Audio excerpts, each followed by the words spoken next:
কাছে দেশ মানে এক লোকের পাশে অন্য লোক।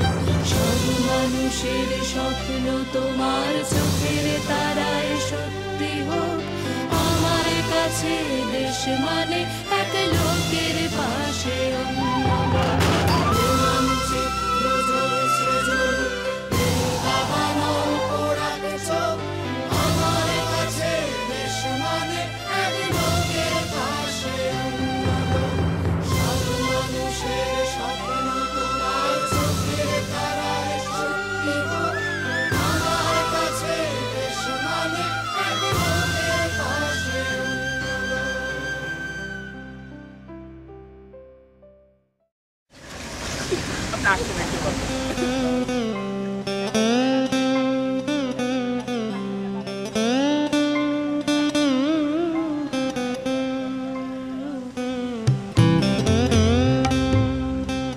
ইচ্ছে করেই বৃষ্টির মধ্যেই রওনা হলাম করাইল বস্তিতে।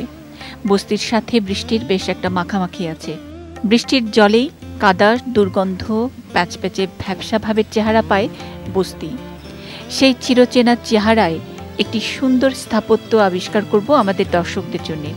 সেজন্যই আমার এই বাড়াবাড়ি। দেশ মানে কেউ ভোরের স্লেটে লিখছে প্রথম নিজের নাম। হাওয়ায় বুকে দুলছে ফসল, একটু বেঁচে থাকার দাম। আগেই বলে রেখেছিলাম হাসিবুল কবিরকে। তরুণ এই স্থপতিকে চিনি খুব বেশি দিন না। ব্র্যাক বিশ্ববিদ্যালয়ের পড়ানোর ফাঁকে ফাঁকে চলে যান সাতক্ষীরা, আইলা দুর্গত গ্রামের মানুষদের জন্য টেকসই মাটির ঘর বানানোর জন্য। আজকাল ওখানেই পড়ে থাকেন। আমাদের ঢাকায় আসেন মাঝে মাঝে, আর এলে থাকেন তার বস্তির বাড়িতে। কবিরেরই এক বন্ধু নাইম আমাকে বলেছিল বস্তির বাড়ির কথা। শুনেই ইন্টারেস্টিং লেগেছে। বলে কি, বেসরকারি একটি বিশ্ববিদ্যালয়ের শিক্ষক, সে কিনা থাকেন করাইল বস্তিতে, তাও আবার ভাড়া বাড়িতে।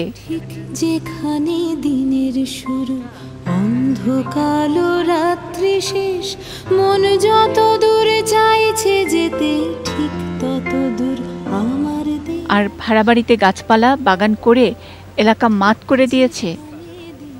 কবিরের অনেক গাইগুই সত্ত্বেও আমি বস্তির বাড়ি দেখতে রওনা হলাম।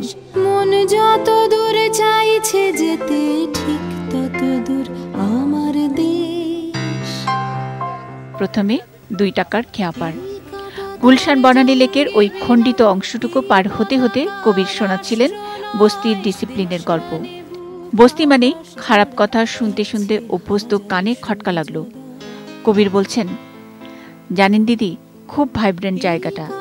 এই যে গলি ঘিঞ্চি, তারপরও সবাই সবাইকে দেখলে হাসে, কথা বলে, মেশে।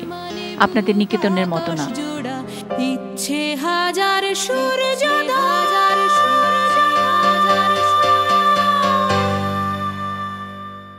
নোংরা কাদায় কবিরের সাথে হাঁটছি। 2 ধারে দোকান দেখিয়ে বলে সব মহিলারা চালায়। দেখেন, আমার কাছে দেশ মানে এক লোকের পাশে অন্য লোক। এই মানচিত্র জ্বলছে জ্বলুক, এই দাবানল পোড়াক চোখ। আমার কাছে দেশ মানে এক লোকের পাশে অন্য লোক। পেছনে ওনাদের ঘর, সামনে দোকান। আপনি একটা পেঁয়াজ বা অর্ধেক কলা কিনতে চাইলেও তা পারবেন, অপচয় নাই। কবির আবার দেখালো, দেখেন এই ফাঁকা জায়গাটা, বস্তির সব বাচ্চারা এখানে খেলে। আবার মেলা হয়, রাতে মাঝে মাঝে ওরস পালাগান হয়। সব সময় বিজি। এলাকার সবাই মিলে মিটিং করে এটাকে বাচ্চাদের খেলার আর পাবলিক প্লেস হিসেবে রেখে দেওয়ার সিদ্ধান্ত নিয়েছে।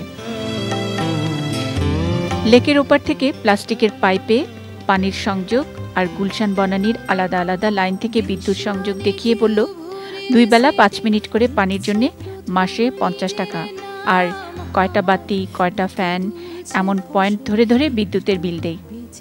কোনো কাগজপত্র নাই, এলাকার লোকজন চালায়। কবিরের এমন বর্ণনা না থাকলে আমার সন্দেহবাতিক চোখ আর মন এগুলো দেখত জায়গা দখল, ওয়াসার পানি চুরি, বিদ্যুৎ চুরি ইত্যাদি নানান ক্রাইম হিসেবে। ভীষণ দুর্নীতি রিপোর্ট করতে ঢাল তলোয়ার নিয়ে হয়তো নেমেই পড়তাম।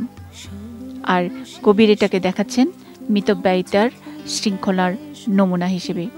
সত্যিই তো, ওয়াসা বা বিদ্যুতের ফরমাল লাইন গেলে নিকেতনের বাসিন্দাদের মতো এই দামি পানি দিয়ে এরাই হয়তো বিল্ডিং বানানোর ইট ভেজাত। আর ফরমাল লাইন হলে এই করাইলে গরিব মানুষদের জন্য কি জায়গা থাকতো? দেশ মানে বুক আকাশ জোড়া, ইচ্ছে হাজার সূর্যোদয়। কবিরের এসব গল্প চলে ফোরকানের বাড়ির মাচায় বসে। 4 বছর আগে কবির যে বাড়ি ভাড়া নিয়েছেন মাসে মাত্র 600 টাকায়। বাড়িওয়ালা ফোরকান তার স্ত্রী নাসিমা এবং 2 মেয়ে তিথি তিশার সাথে পরিবারের একজন পার্মানেন্ট সদস্য এখন হাসিবুল কবির, তিথি তিশার কবির মামা। প্রথম বাড়িওয়ালা ফোরকান যাকে ভেবেছিল পুরো একটা পাগল। শাকসবজি আনে নাই, কিচ্ছু আনে নাই, তাহলে কি আমরা কিন্তু লুকে লুকে সব দেখতেছি, উনি করতেছে আমরা দেখতেছি। পরে দেখি যে না, উনি তা করতেছে না, উনি পানি করতে নাড়তেছে। হ্যাঁ, পানি নাড়তেছে। মানে আমার কাছে আমরা করলাম না, ওনাকে নিয়ে প্রথম আমাদের খুব একটা টেনশন ফেলেছি, বিষম। মানে আমরা দুজনে মানে বিষম আকারে টেনশন ফেল করতাম যে কি জায়গা দিলাম বা কি আসলো, কি হলো, কি হচ্ছে। উনি বলে একজন পড়বে স্যার, তা উনি পড়বে স্যার হয়ে কেন এরকম, হ্যাঁ কেন আমার মতো লোকের কাছে এসে উনি ভাড়া নিচ্ছে, আবার উনি কি করতেছে আমি বুঝতে পারতেছি। পরে দেখি কি ওই প্যাকেট ছিঁড়া একটা ঢাইলে দিল, সোপ হয়ে গেল। তখন পরে আমি আমার বাচ্চাদেরটা ছেড়ে দিলাম যে তোমরা যাও, দেখো কি করে। তো যাক, উনি নিয়ে আমাদের বাটি ছিল, একটা বাটিতে করে নেয় উনি সোপ খাইলো, দেখলাম বাচ্চাদেরকে দিল খাইলো। পরে এরপর একদিন আমি আমার ওয়াইফ ওনার কাছে গেলাম, যে উনি ওনার কলেজের না রাত্রেবেলা এই একটু পানি খেয়া কি ঘুম যাওয়া সম্ভব। মানে আমরা তো বাঙালি চাটা ডাল ভাত হইলে আমাদের সবচেয়ে ভালো হয়। আর উনি তো এক বাটি পানি খেয়ে ঘুমিয়ে পড়ে। তো এক বাটি পানি খেয়ে কী করে মানুষ ঘুমাতে পারে, এটা তো সম্ভব না। সব যতই হোক তো পানি যেতে এটা খাইলে কি ঘুম হবে, মানে পেটের ক্ষুধা থাকবি। মানে 3 দিনের মাথায় উনি বললো যে দেখো তো উনি ভাত খাবে কিনা। তো 3-4 দিনের মাথায় বলল যে আমি গেলাম, উনিও গেল, যে আপনি আমাদের সাথে একটা ভাত খান। তো উনি বলতে রাজি আর না করতে রাজি নেই।